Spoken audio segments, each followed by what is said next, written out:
Welcome everybody to the Tristan Law Show. If it's your first time here, welcome. If you've been here before, welcome back. I am Tristan Law. Today we're going to be talking about what AEW is doing right and why they are crushing it in pro wrestling. AEW has been making waves, and over the next few minutes I'm going to share with you exactly what AEW is doing right and how they are crushing it in the pro wrestling business. But before we get there, I don't want you to forget, subscribe to the channel.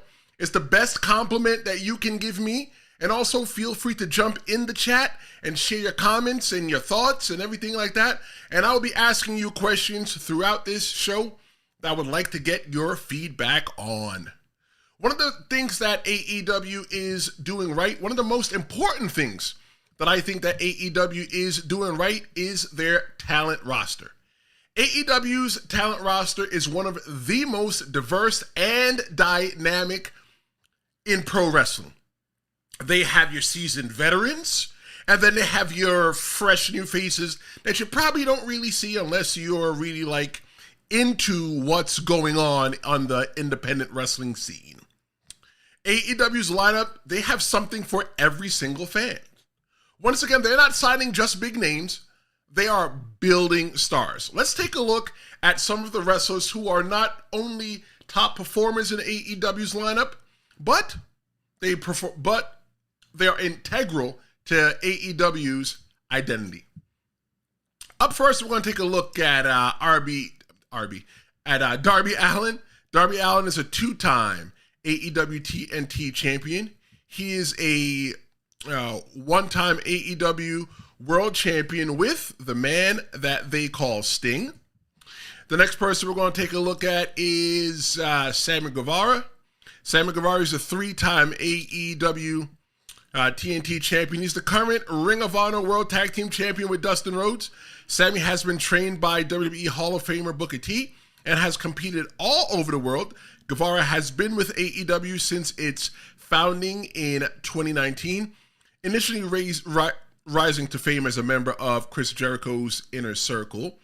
And then we got Nyla Rose. She made history as the first openly transgender wrestler to sign with a major American promotion. And she later became the first transgendered wrestler to win a championship in such a promotion by capturing AEW's Women's World Championship.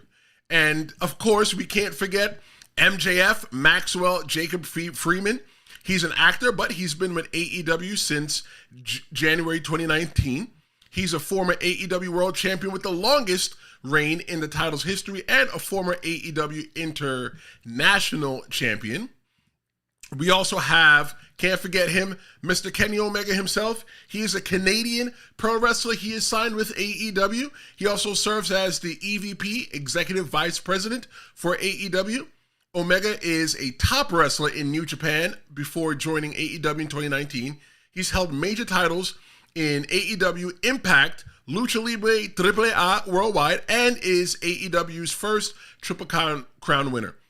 Kenny Omega is recognized by some as one of the world's most best wrestlers. And how can we forget Jack Perry? He too signed with AEW in January 2019.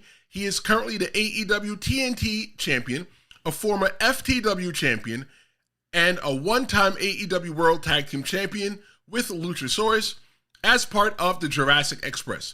Perry also appears for New Japan Pro Wrestling as a member of the Bullet Club and its sub-house group, the House of Torture. He is the son of the late Luke Perry. So now, looking at those names that I just gave and talking about how AEW does something for everybody, especially utilizing their characters and their newer people that mainstream professional wrestling fans might not know. MJF, for example. MJF gives you that little taste of the Attitude Era. MJF gives you that little taste of that edginess that you were not getting from the WWE because that's not the kind of business that the WWE was in anymore. You got Kenny Omega. I think Kenny Omega was really good in drawing in the video game fans, the people that liked video games. He was also good at drawing in the people that were familiar with him through international wrestling, the people that just stopped watching WWE because they because they didn't watch traditional WWE anymore. They stopped watching it. That was not something that they watched anymore. So what they did was they went over to like New Japan Pro Wrestling, and that's pretty much what they watch, and that's how they would know Kenny Omega. Nyla Rose brings in and she welcomes the LGBTQ plus audience, right? The LGBTQ plus audience, they didn't really fit in anywhere in pro wrestling. But because of AEW, they now fit into pro wrestling. They feel more welcome into AEW. People are openly, as they should be, proud to be themselves. You had people like Sonny Kiss, who is an LGBTQ member and formerly with AEW. So yeah, there's everybody that speaks to everybody in AEW, and that's why I think that makes them so good. But when you look at Jack Perry, Darby Allin, and Sammy Guevara, they bring in the crowd who are looking for some new faces that did not come up in AEW.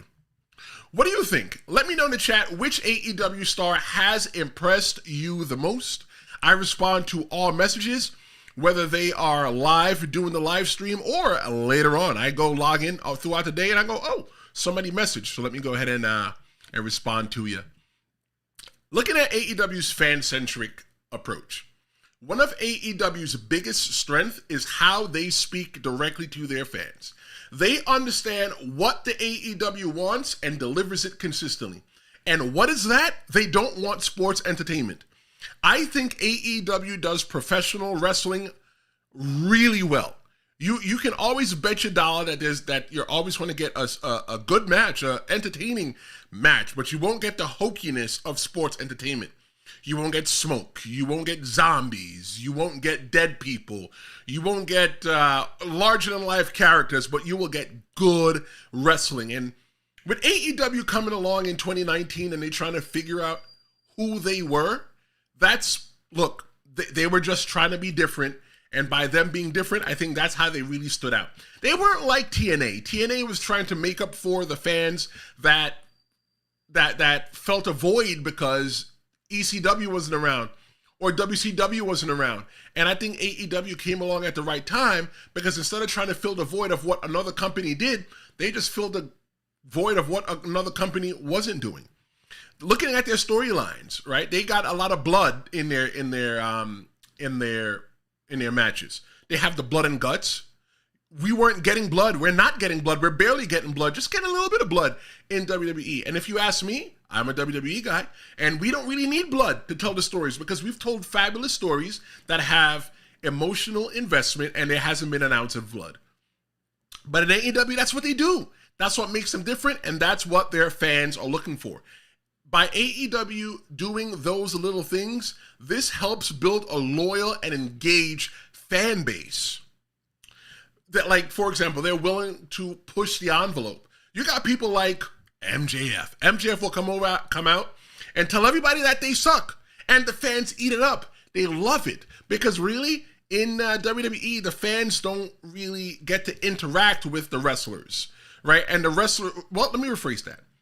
The wrestlers don't really get to interact with the audience. The audience in WWE does interact with the wrestlers because they sing their songs. But in AEW, they do that, and they get that feedback from the wrestlers. They get the feedback from people like MJF that talks trash to them, and they still eat it up anyway. If you're enjoying this content so far, make sure to give this video a thumbs up. And remember that the chat is open. Jump in and tell me what your favorite AEW storyline is. One of the things that makes AEW, one of the things that AEW is doing right and why they're crushing it in pro wrestling, the creative freedom. AEW gives us wrestlers creative freedom. You see, they call them wrestlers. They don't call them superstars or anything else like that. They call them wrestlers. I'll get into that in just a little bit. AEW gives their wrestlers creative freedom, and it's a big reason for, I think, AEW's success. The wrestlers are encouraged to be themselves, and they develop their own characters and storylines. Obviously, there's a check and balance that they have to go through. They're not just going out there doing whatever it is that they want to do. But because the wrestlers who understand their characters, they go out and and get to be the best versions that they feel that they are. In WWE, they call their wrestlers superstars. They didn't use the word wrestling. That's a new term that they use. And I get why they call themselves superstars, because they're larger than life. They're not just stars. They're not just wrestlers. They're more than wrestlers. And they call themselves superstars. But in AEW didn't want superstars, right? The fans don't want superstars.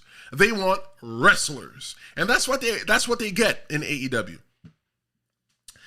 Going back to the creative freedom, it leads to more authentic and engaging content.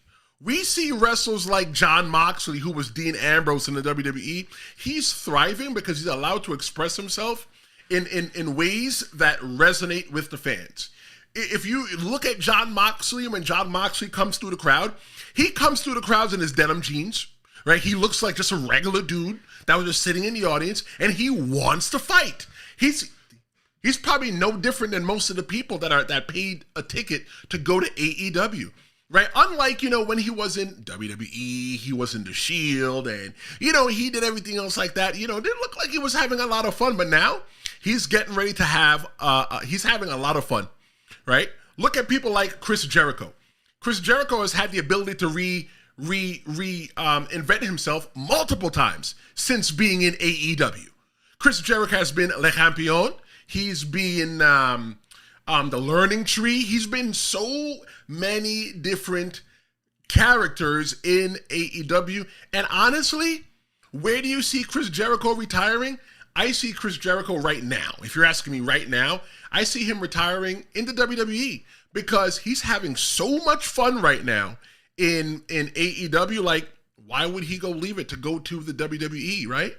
Right? Why would he leave the fun right now to go to WWE? Have your fun now and then go to the WWE later. But I heard that the WWE has changed. That's what everybody is saying online. Here's a quick question for you. Do you think that creative freedom is the key to AEW's success? What do you think? What do you think are the keys overall to AEW's success? Drop it in the chat. Feel free to let me know. Another thing that AEW is doing right, and why they are crushing it in the pro wrestling scene, their high production values. Okay, stop. They're not WWE. Don't even try to compare the production values, to apples and apples. They're apples and oranges. I think WWE has a far superb production value, but for the newest company, they're not so new anymore, right? The plastic is kind of off AEW. But at the time when they started in 2019, based on their production value, they showed you that they belong. They weren't doing they got a better production value than TNA. TNA's been around a long time. They've got a better production value, them being AEW. They've got a better production value than NWA.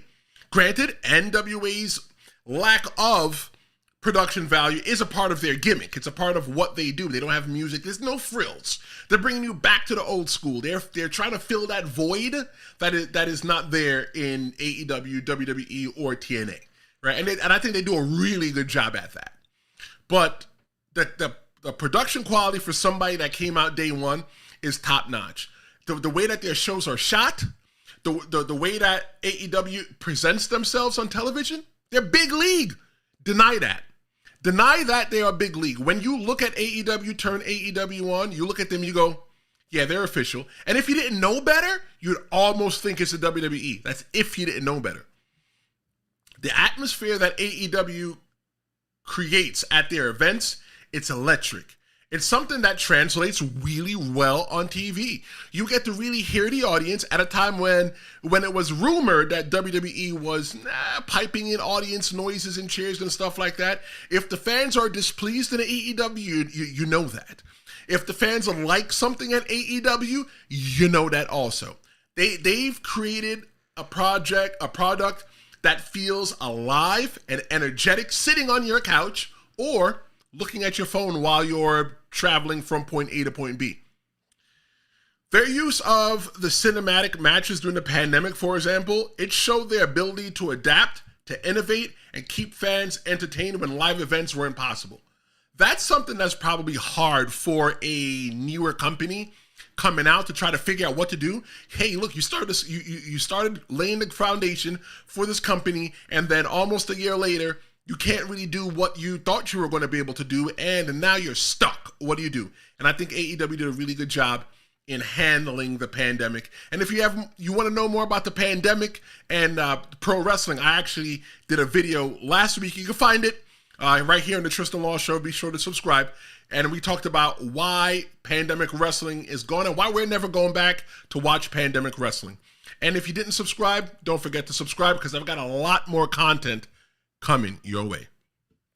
Another reason why AEW is doing right, what they're doing right, and how they are crushing it in the pro wrestling scene is AEW's leadership. Okay, let's look at Tony Khan. Strip every single thing away from Tony Khan, the awkward guy that he might be on camera. You got to go ahead and give the guy a thumbs up, right? People used to call Tony Khan a money mark. A money mark is a person that's a wrestling fan that has money, okay? And he or she invests into a pro wrestling company. Can he be considered a money mark? Sure. But you know what? For a money mark, he's not broke yet. He's doing good. Tony Khan's leadership is a massive part of why AEW is succeeding. His passion for wrestling and his business smart decisions have guided AEW to where it is today. A lot of people might hate on AEW. They might say that AEW is, they have a council that looks into things and investigates things when things don't go right behind the scenes. But yeah, that's probably how they do it in the NFL. That's not how they do it in the WWE, but that's how they do it in the NFL, how they handle their issues. That's how they do it in corporate America. If you are accused of doing something, whether it's from a small infraction to a major infraction, what they do is they investigate you. They want to see what the truth is and what the truth is not.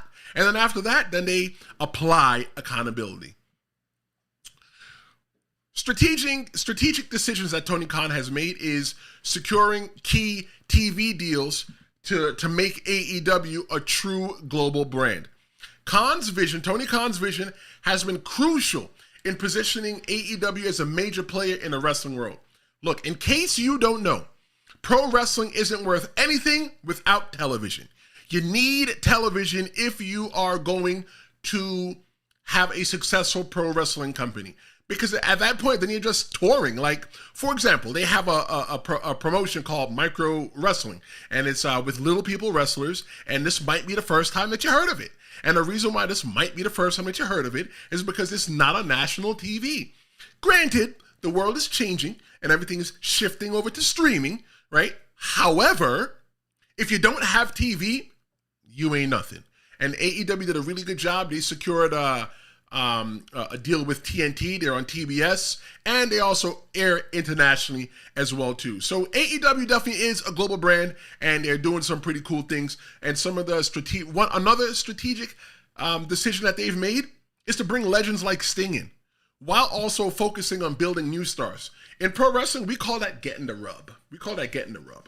It's a perfect example of balancing nostalgia with innovation. What do you think Tony Khan's impact on AEW is? Drop your thoughts in the chat. Do you think that AEW could survive in the future without AEW? We all once thought that WWE wouldn't survive without Vince McMahon, and it's surviving right now. You tell me what you think. Would AEW survive without Tony Khan? What do you think of his impact with AEW? On Threads, I presented a question to some of my followers. You can follow me at Threads at The Real Big Tris. And on Threads, I asked people, what do you think that AEW is doing right? And here are some of the comments that I got. We got one from Justin CKW. He says that cross-promotional partnerships, while imperfect, have more bearing and synergy for all involved promotions compared to WWE promotions, wherein most interpromotional stuff seems tributary to the Fed. Okay, I half agree with what you're saying. I feel that when Kenny Omega won the TNA championship, it didn't do anything for TNA. Nothing for TNA. And I think that right now that TNA is in a partnership with the WWE. And in that partnership, they're going to do a lot of things better to make sure it's more beneficial for them this time around as compared to last time. Let's see if we can get another comment up for you. We got, let's go with Tracy Hunts Smith. 1, I think AEW is getting better all the time. It's taken 40 plus years for WWE to become what it is today. It's a process. I love the fact that it's giving fans an alternative wrestling company and gives wrestlers a place to begin and end careers. Tony Khan and his company is doing a great job at continuing evolving his product for our enjoyment. I agree with that 100%. In the beginning, I felt like AEW was just trying to figure out who they were. And they didn't know who they were. But once they figured out who they were, I really felt that they spoke to their fans. They used to do the Fighter Fest thing to where they would go to the video game tournament and stuff like that. And like that's cool, but really how much money does that make you? You know, so yeah, definitely 100%. I feel that that AEW is living up to that. We got another comment from El Doggo Adventures. He says they being AEW, have never put on a bad pay-per-view. All In was possibly the best build and execution they have done. Talking about All In 2024. The continuing long-term Swerve and Hangman story is immense. Multiple independent woman stories happening at the same time. Storytelling overall is the best it's been for a long time. I can't really say yay or nay to that because I'll be honest, I don't really watch AEW. I don't keep up with AEW. So I think that's why I was the perfect person to do an episode for what AEW is doing right, because I am biased. I am a WWE guy. I'll be 100% honest. Let's take a look at another comment written by J. Corey Buckner. Says, they, being AEW, showcase international stars really well. Lucha, technical, and strong style performers are always given the opportunity to showcase and highlight things that makes their styles unique. 100%. I agree with that. Thank you very much for the comment. If you are watching AEW, you are watching it because you don't want to see John Cena. You don't want to see The Rock, right? You want to see the stars that are international. You want to see the Japanese stars. There was so many times watching AEW that some of those Japanese stars or Lucha Libre stars will come along. I'm like, who the hell is that guy? But I wouldn't know because, you know, I live in the WWE bubble. So yeah, international AEW hits that out of the park every single time. And anybody that denies that, you need to look at yourself in the mirror because you's a liar. Let's take a look at another comment from Nick Benton 51. Nick says, it starts and ends with the pace. Everything falls into place. The theme music doesn't take up 20 minutes. The promos don't take forever. He goes back to the post-Mania Raw where there was 45 minutes of talking before anything else as why he struggles with WWE. And the action in the ring is nonstop. To him, it's the top promotion right now, even with the negative things that we don't discuss today. But everyone has their own opinion, and that's what makes the industry great. 100%, just the last sentence of your comment, Nick, and thank you so much for your comment, is true. Everybody has their own opinion, and that's what makes this industry great. And that's what makes the Tristan Law Show great, because I get to give my opinion, and I listen to your opinion. Looking at the fact that WWE does not have the 20-minute promos and stuff like that that AEW doesn't have the 20-minute promos before the matches. What I think that what WWE is doing when they do that is they're giving the newer fans, the people that just happen to turn it on and see what's going on, because they haven't watched wrestling since Jesus was a child, and they're interested to see what's going on. So what they do is they just, give you the backstory to see what's going on. AEW probably assumes that everybody watches, okay? With the 45 minutes after Raw, the Raw after WrestleMania, which is usually a big WrestleMania, they're resetting storylines in the WWE, and I feel that by them doing that, they're giving people that might just be watching because they accidentally watched WrestleMania the night before, they're giving them an opportunity to get engrossed in the storylines. Is it right? Is it wrong? I don't know. But you know what? For WWE fans, that works. And for AEW fans, that works for them. Let's look at another comment from Doug Frank, 39. I love how they keep their pay-per-views moving. I don't need a 15-minute promo recap between matches. All right. Let's see. We got another message from I am a Rat's Pal. There's a lot of emphasis put on the women. I think that their singles feuds have great care taken into them. The matches are usually quality on the product as a whole. Most of AEW's promo segments are well done, and the talent is making every second they are given count, in my opinion. I agree. Look, one of the things that you're taught in pro wrestling schools that anytime that the camera's, well, let me phrase that. Anything you're taught in a good pro wrestling school is that anytime the camera's on, that's your time. And whatever time that you're allotted to be in front of the camera, you're supposed to maximize your time. I don't know what the women's division is right now in AEW. I am not a good judge of that because I'm not watching. However, I do intend to watch. I'm probably going to start this Wednesday and go to their next pay-per-view. Maybe I could do another episode in another couple months, couple weeks to tell you what I think that they're doing. But I think that, yes, at one time, the AEW women's division was not anywhere close to what it is in the WWE or much less Impact Wrestling. I think that they have given the woman a lot of time. I think it's pretty cool that they have a female referee in Aubrey Edwards, and she gets to lend her input because she was a wrestler and she's a referee now. So I think that's really good that they get the impact from her as well too. AEW's promo segments are well done. I agree. From the promo segments that I see, I think they're done real well. They don't have that sports entertainment-y feel into it. Let's take a look at another comment from Ricky and Carrie. The women have been amazing lately. Osprey, talking about Will Ospreay, the shows are almost always great. Okay, yeah, I could agree. From what I heard, that AEW's been picking up. Let's take a look at a comment from one of my mans on Threads. It's from Dracon_lives. I think the time allotted for the matches are good, and it seems less controlling from a choreography standpoint. It's really gone back to the performances. Look,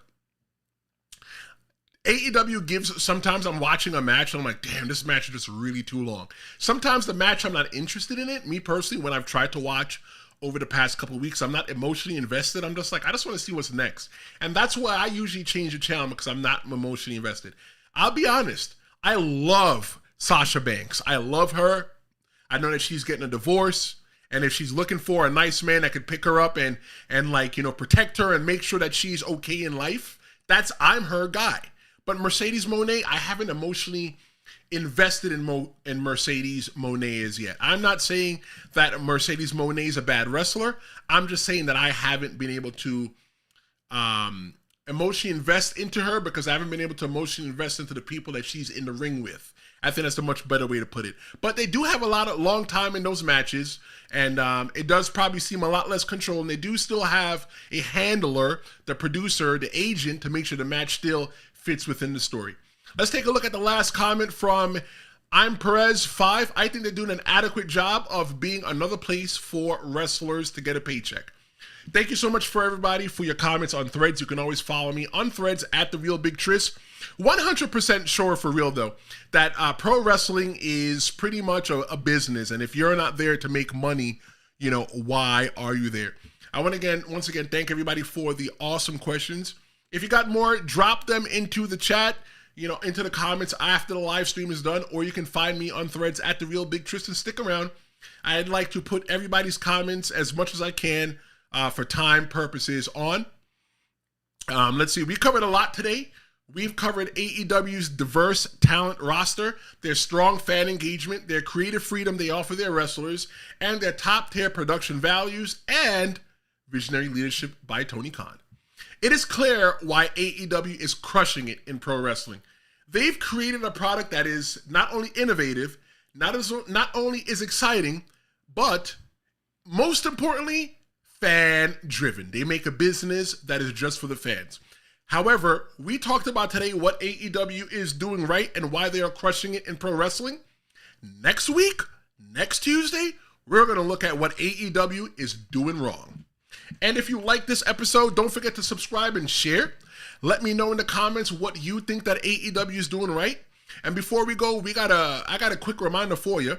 Joining me this Friday at noon for a live interview with the dynamic Drew Marson. He's an independent pro wrestler.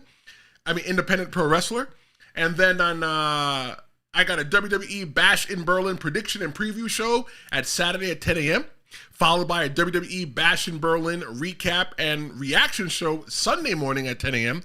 Mark your calendars. Be sure to tune in.